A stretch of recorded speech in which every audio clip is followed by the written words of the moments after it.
Hi everyone, I'm Jeannie and let's get zebra strong. Today we're talking about proprioception. And what is proprioception? Now we know that people with hypermobility often lack proprioception, and it's kind of given as a statement, but it's not something that we need to accept because there are lots of ways that we can improve our proprioception.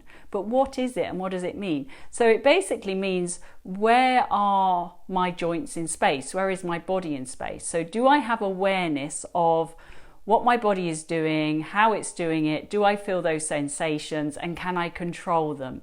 So it's that awareness of basically what we're doing.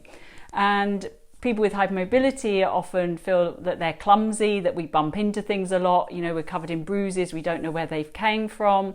And that's to do with this lack of proprioception, because we often can't judge. You know, we can walk into a table or to a chair, and because we can't judge that distance.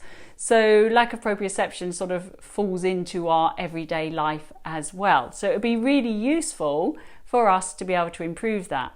Now, I work a lot with this. It's one of the principles in my movement method for hypermobility. Proprioception is something that I focus on a lot with people because I've seen how tremendous it can be in helping people reduce pain and reduce things like subluxations. So shall we do a little exercise together where we can start to work on that proprioception? Now, I found that the way to help improve it with people with hypermobility is by working in a very slow, focused and mindful way. So in the slowness of a movement, you start to build sensitivity. So if we were to do an exercise very quickly and just rush through it, you kind of miss the finer points. It's a bit like if you've ever driven your car to the supermarket and you can't remember driving the actual drive from A to B, but you suddenly find yourself in the supermarket. So that's happened to me many times. You're not really present in that moment. You're just on automatic pilot. And that can happen with your movement. But if we were to slow those movements down, a bit like when you're driving your car to the supermarket and you pay attention to every tree and every flower and the sky and all the little details, it would take you longer for sure because you were really attentive, but you would learn a lot more about your journey. And that's kind of what we're trying to do here. Can I slow things down, certainly initially, while I'm building my proprioceptive awareness, so that I can then carry that forward in my life? And I'm going to do that with slow, focused, mindful movements, starting to build sensation. So let's give it a go. Really easy, simple exercise, but then you can start to apply this to any kind of exercise that you're doing at home. So we're going to come and lie down. Use a cushion to support your head if you need one. And just get yourself comfortable. So part of the reason I spend quite a lot of time with clients lying on the back and doing exercises in this supine position is to help build that proprioceptive awareness. So if you just allow your eyes to close for a moment, it helps just deepen our sensory awareness. You kind of go inside the body a little bit more.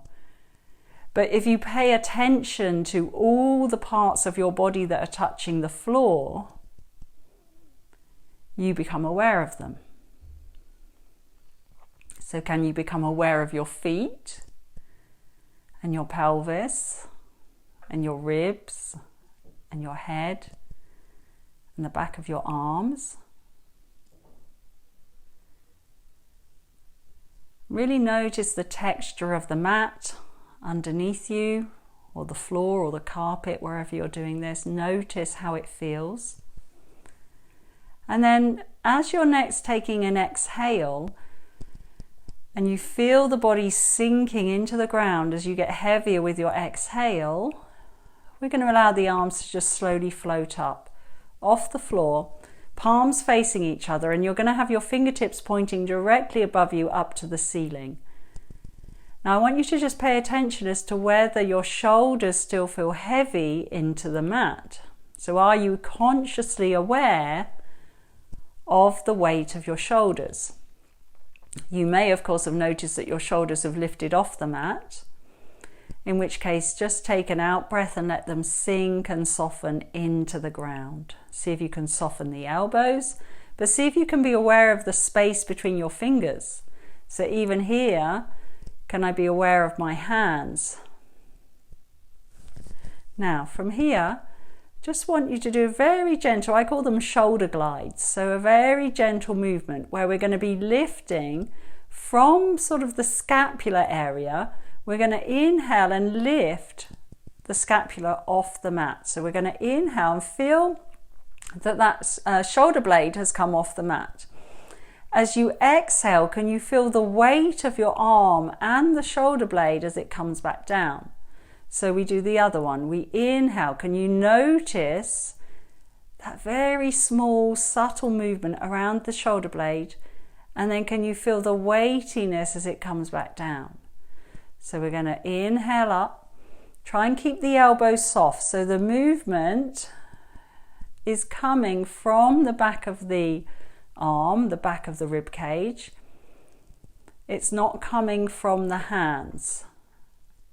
Now see if we can do both together. If we inhale both arms up, notice that both shoulders come off the ground. And notice as you exhale, both shoulders feel quite heavy. And again, inhale up, exhale down. And really stay there for a moment, feeling that heaviness of the shoulders. Now we're slowly going to lower the arms down. Remember, everything is going to be slow and mindful. So as you lower the arms down, are you still conscious of the weight of the back of the arms, the back of the shoulders on the mat? And then as the arms reach the ground, can you still feel the weight of the shoulders on the mat? Now from there, we're just going to very slowly make our way up to a seated position. So take your time.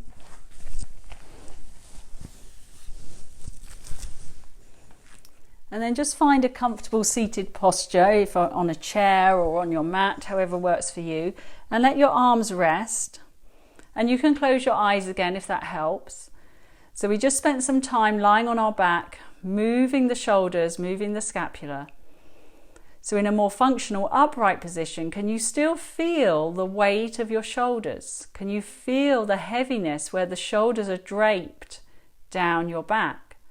So perhaps you have more awareness now of where the shoulders are sitting and where they sit in relation to your whole body on the back of your body. So just get a sense of that heaviness around the shoulder blades again. And then if you decided to move your arms, that movement as we float the arms up would come from that heaviness around the back of the shoulders. And then we could float them back down. Again, keeping a sense of heaviness into the shoulders like we did when we were lying on the ground. So that's just a little introduction to what is proprioception, and we'll keep building on that as we work through different videos. So please check back again soon. So thank you for listening, and until next time, keep zebra strong.